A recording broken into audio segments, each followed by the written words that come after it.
Ghost Tales. Hey, girlies and ghoulies, and welcome to the Girly Ghost Tales podcast. We're your hosts for the evening. I'm Leah. Harold, say your part. And this is Harold.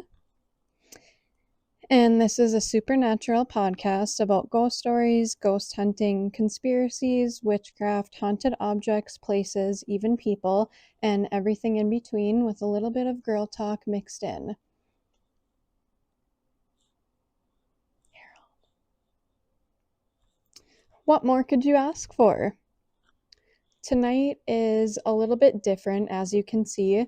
Harold is going to be my co-host for tonight instead of Amber, because she is currently dealing with a fussy newborn baby, and Harold graciously offered to step in for her tonight. Thank you, Harold.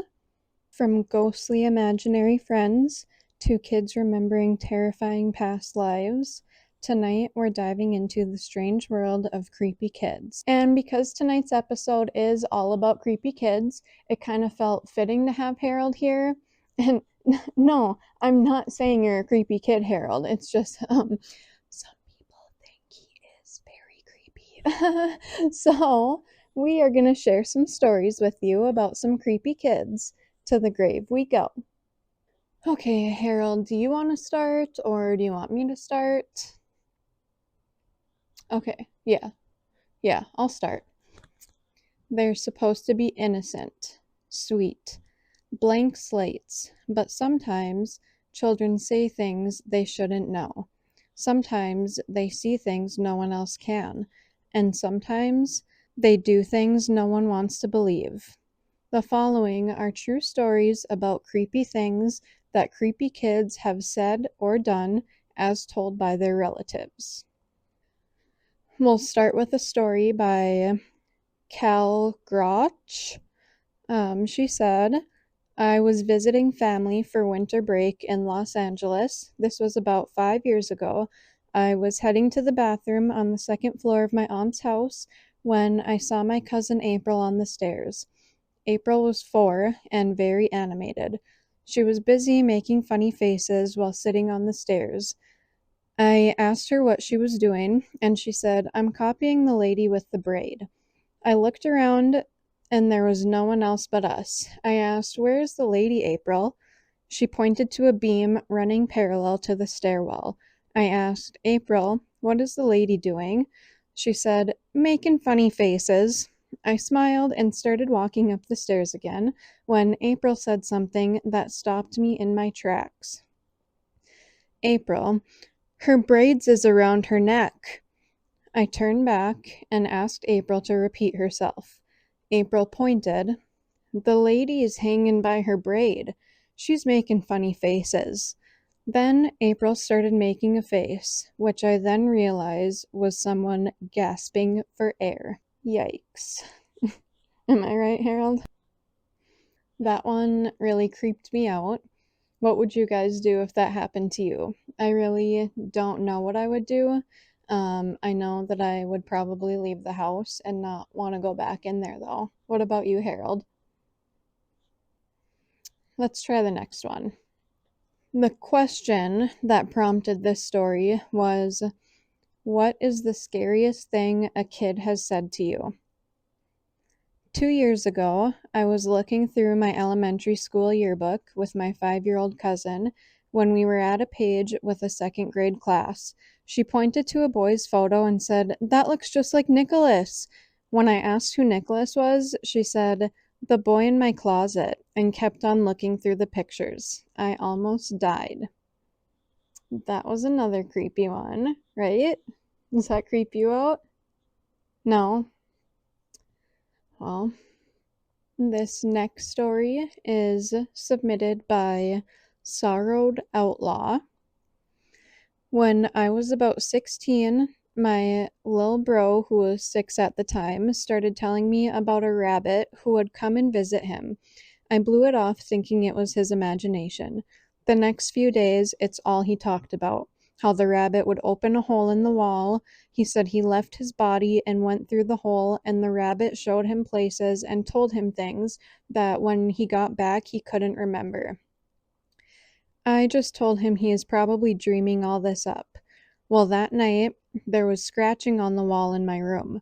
I looked around and couldn't find anything making the noise and decided that it must be something outside or a mouse got inside the wall.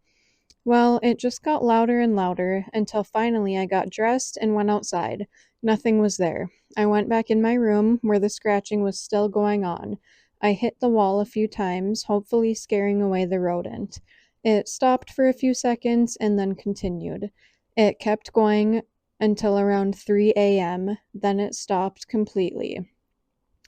The next morning, we were eating breakfast, and my little bro didn't say anything about the rabbit. As glad as I was to finally not hear him talk about it, it just wasn't normal. So I asked him, "Didn't the bunny see you last night?" Now, what he said chills me even today. He said, "He didn't take me anywhere last night. He told me he was trying to see you and you wouldn't let him in. He said you tried to hit him." After that, I started asking questions about this bunny. All I got was that he would take him places and tell him secrets. The stuff he learned, he would forget when he came back. Also, the bunny wasn't just a bunny. He supposedly looked like the guy off of Donnie Darko, a more realistic version, but the movie hadn't been released yet. The bunny finally quit coming around after another week, when he tried to get my bro to come live with him. My bro said no, he wanted to stay with his mommy and daddy. The bunny has never been back since. Sadly, my little bro passed away 10 years later. That one actually gave me goosebumps when I read it. What about you, Harold? Is that one creepy? No? Should we try another one? Okay, I got you. This next one is by Labiel87. When my oldest son was about 3, he asked one night at bedtime, "Mommy, I like you better than my fake mommy." Me, "Who's your fake mommy?" Him, "You can't see her. She tucks me in after you do." Yikes. I would be out of there. Like, I don't care. I would be gone. I would be leaving. We would be moving the next day. That is just too much for me to take. So underneath that, a different person replied to that story with their own story. So the person who replied, the salad leaf, says, "Yep, I got one of these. My 2-year-old daughter called me up to her room about 10 minutes after I said goodnight. 'Mummy, Daddy is watching me go to sleep.' He wasn't. He was downstairs playing on his computer. When I told her this, she replied, 'No, pretend Daddy.' She pointed at her wardrobe, which was behind me in the dark room, and she got real close and whispered, 'I see him.' Fucking noped right out of there. Save yourself, kid. I ain't hanging around to meet feckin' pretend Daddy." Girl, same. I would be gone. Instantly. Poof. Was that one creepy, Harold? Still no. Alright, we'll keep going. This one does not have a username attached, so all of these stories that I'm reading, I forgot to mention it at the start. These are all Reddit stories. So some of the stories that were submitted, the accounts have been deleted. So this one does not have a username. The title, "I've never encountered such a creepy kid." I'm used to kids coming up to me and striking a conversation.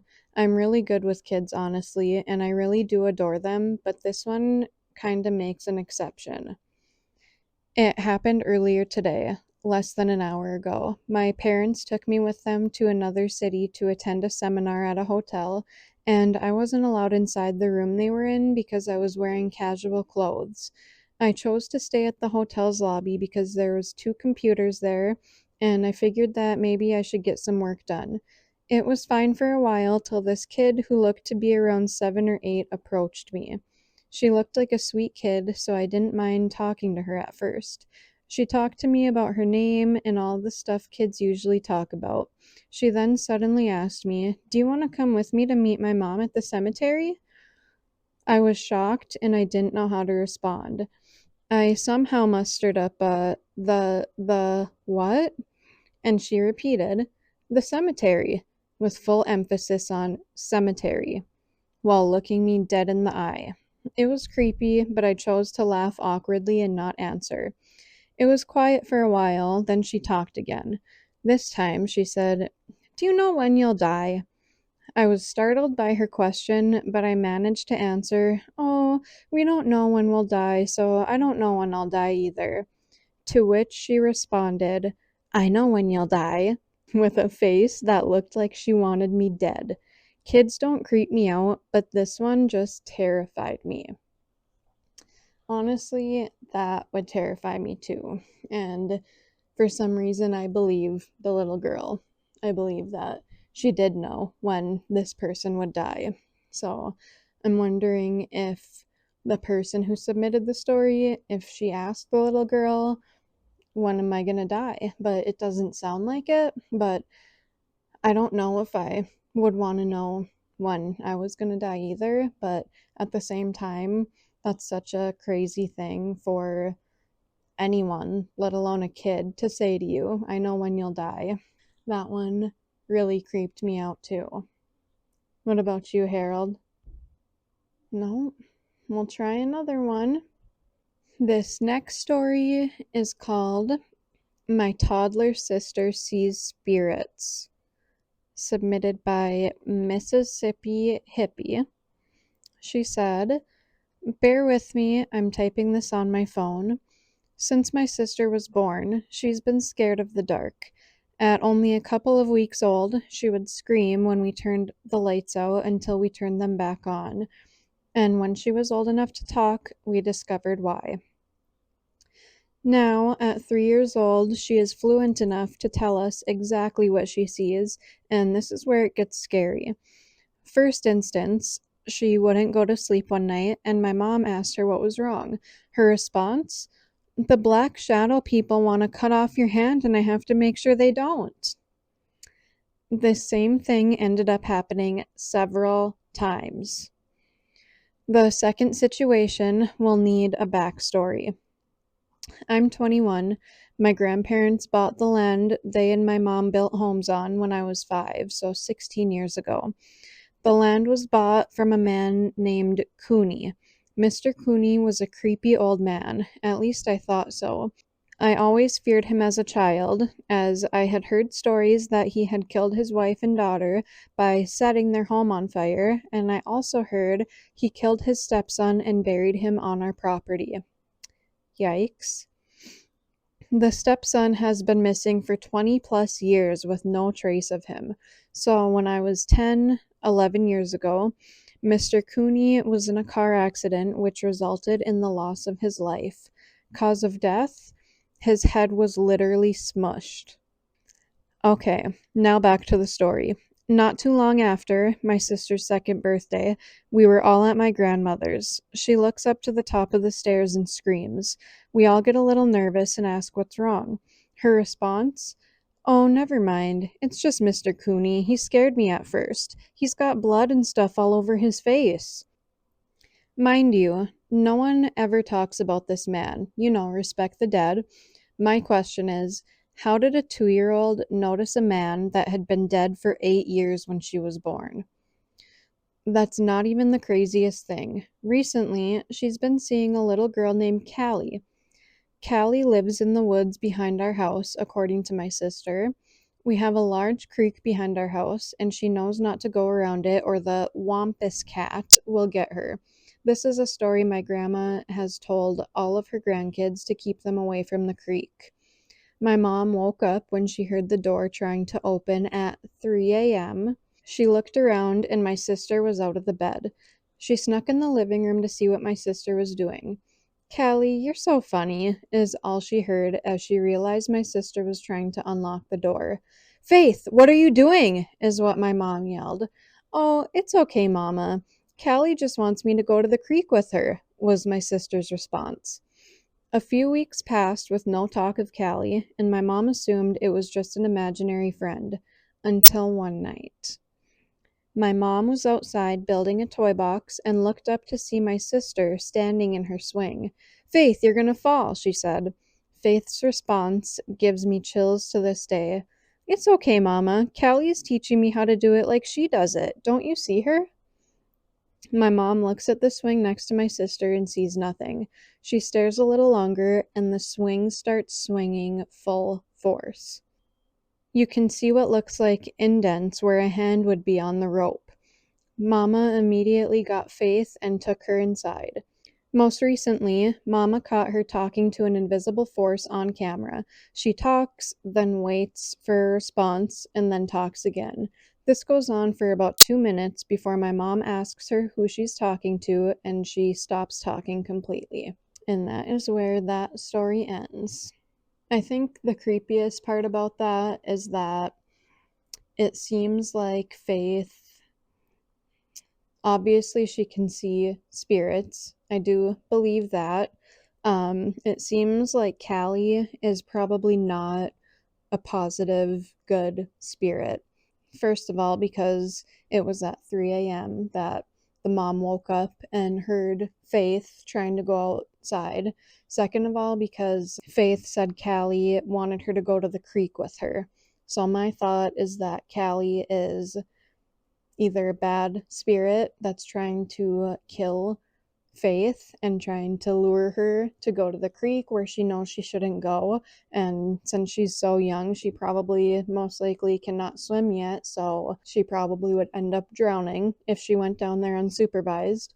Or it almost seems like maybe Callie is trying to like possess Faith, possibly. So that one really creeped me out as well. What about you, Harold? No? Harold isn't fazed by any of these stories. Let's try a past lives story. This is from a deleted account, and it is very short but very chilling. I work at a daycare, and this literally just happened today. This was posted 11 years ago. "Miss Nickel, I have a story to tell you. I was a baby once, but I wasn't always a baby. When I was big, I was scary and I did a lot of bad things. I used to chase down girls and bam, dead. And I would run up behind them and go, roar! And I guess that's why God made me a baby again. And now I'm 4, but I won't hurt girls anymore." I would immediately be calling the therapist on that one. Wonder where that kid is today and if anything else ever came of that, or if it's just a fluke, but it's giving Ted Bundy. Yeah, Harold says that one was kind of creepy, but not really. So our last story for this episode is going to be about Harold the doll. If you're watching on YouTube, you can see he's sitting here next to me with his bullet light necklace and an EMF meter, a REM pod, and then a flashlight. There's also a trigger object bear that is sitting on the desk next to him. So that bear will start beeping and flashing red if it's touched. I brought those here from our studio for the remainder of the episode just to see if we catch anything. So we did not have this REM pod when we did our first ghost hunt. So we haven't really brought it anywhere or used it much yet, but I have turned it on a few times and it was sitting on our bookshelf in our studio and it hasn't gone off at all until today. So I brought it home, set it up, set Harold up here, set the bear up here, and today was the first time that the REM pod started going off, and it didn't just go off once, it didn't just go off twice, not even 3 times. The REM pod and the EMF meter were both going off at the same time. It was going off for 2 minutes at a time, just nonstop, and it was kind of in conjunction with the EMF meter. You'll kind of see what I'm talking about if you watch the video of it. Those of you that don't know what a REM pod is, it's this little thing here. So there's 4 different lights that go off on it. You have to basically be touching this antenna for it to go off though. So I'll kind of show you really quick here how it works. So that's green, orange, blue, and if you're grabbing onto it, it'll do that. It didn't flash that last one, like if you were grabbing it, it did flash blue. And I had Ghost Tube open at the time. Right after it got done flashing and the EMF meter got done flashing, Ghost Tube said desk. And that is exactly where Harold is sitting, on my desk. I didn't get this on video, but I left the house and I just left him here, left the video recording. Stopped the video when I got home so that I could look back on it. When I got in the bedroom, the flashlight was flashing 3 times, the REM pod was going off nonstop, the bullet light was flashing on and off, the EMF meter was flashing red, and the trigger bear was going off at the same time. And as soon as I pulled out my video to get a video of all of them doing it at the same time, it would stop. I tried like 4 different times, and each time it stopped as soon as I started recording. So I did get a little video of the bear going off one time, but it wasn't going off at the same time that the REM pod was in that video. It's like it knew that I was recording and was just messing with me and didn't want me to be able to get a video of that. I have a bunch of videos that I took on my phone of them. I'll probably insert one into the end of the episode here, so if you're watching on YouTube, you'll be able to see that. I asked ChatGPT to write me a short story about Harold. I asked them to make it about when he was alive, like who he was, a backstory about him, who owned the doll, why he chose the doll as his vessel. I was taking a video and I said, I want to have a psychic do a reading on Harold to get more information, see if they pick up anything about him. And GhostTube said, please. So if there is a spirit in Harold, I think that they want me to try to find out more information about them. So we'll go ahead and read the story that ChatGPT made about Harold. This story is called Harold's Eyes. There's something different about Harold. Most haunted dolls sit quietly on shelves, their porcelain smiles fixed, their eyes as hollow as their heads. But Harold stares, not with malice, not with sorrow, but with intent. You don't see Harold watching you, you feel it. Like air thickening in your lungs, like something waiting. Because Harold was not always a doll. He was a child, a boy, a strange little boy born in 1951 in northern Minnesota in a logging town that's been abandoned for decades. Harold Yates, the son of a nurse and a veteran with a limp and a drinking problem. He was a quiet boy with a blank expression and those same big eyes. His mother worked nights and his father drank through the days. So Harold was left alone often, with only his thoughts, a transistor radio, and an odd little doll given to him by a woman at his church. A doll that looked almost like him. The doll had a plastic head and body, painted hair curled in a plastic swirl, and pale blue eyes that were just a little too wide.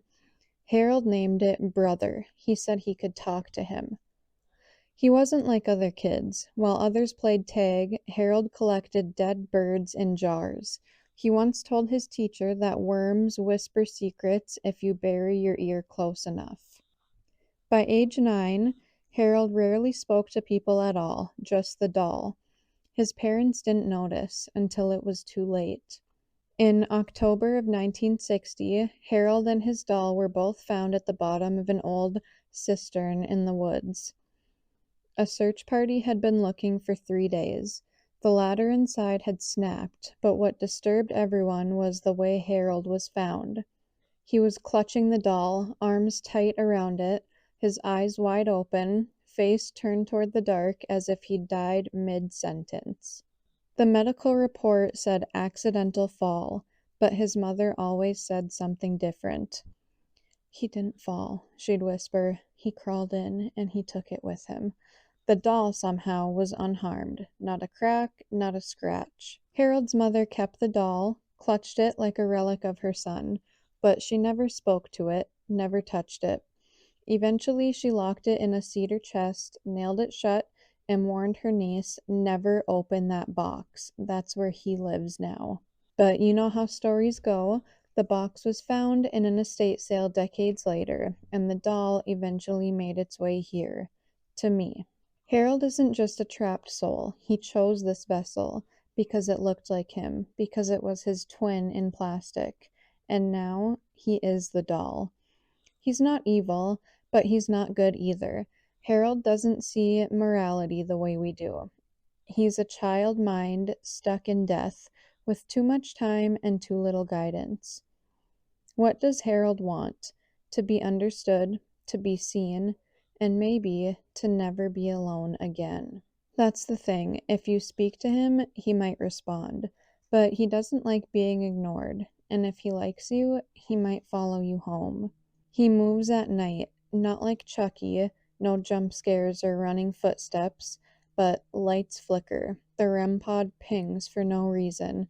The EMF meter lights up red, and the doll is no longer where you left it. Sometimes his eyes change direction. Sometimes when I'm alone in the room with him, I hear a small, plastic-sounding whisper. "Did you hear it? The dead are still talking." Last week, during a spirit box session, the voice came through. "Brother, brother, cold, still here." That's when I knew Harold never left the bottom of that cistern. He brought the cold with him. And he's still waiting, still watching for someone to hear him. So if you ever find yourself face to face with Harold, speak kindly. Set him in a place where he can see the room.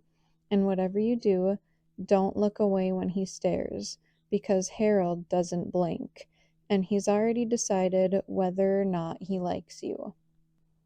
What do you guys think? If you're watching on YouTube, let us know in the comments what you think. If you think he's creepy, cute. Personally, me and Amber love Harold.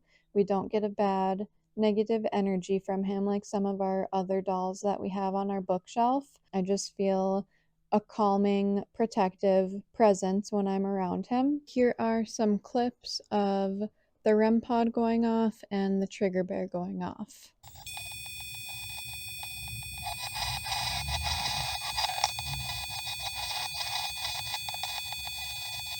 Desk.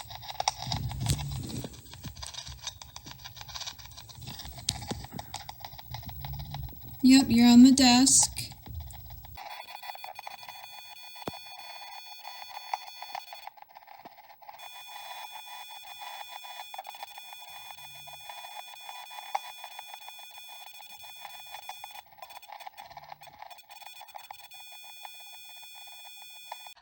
Reflection.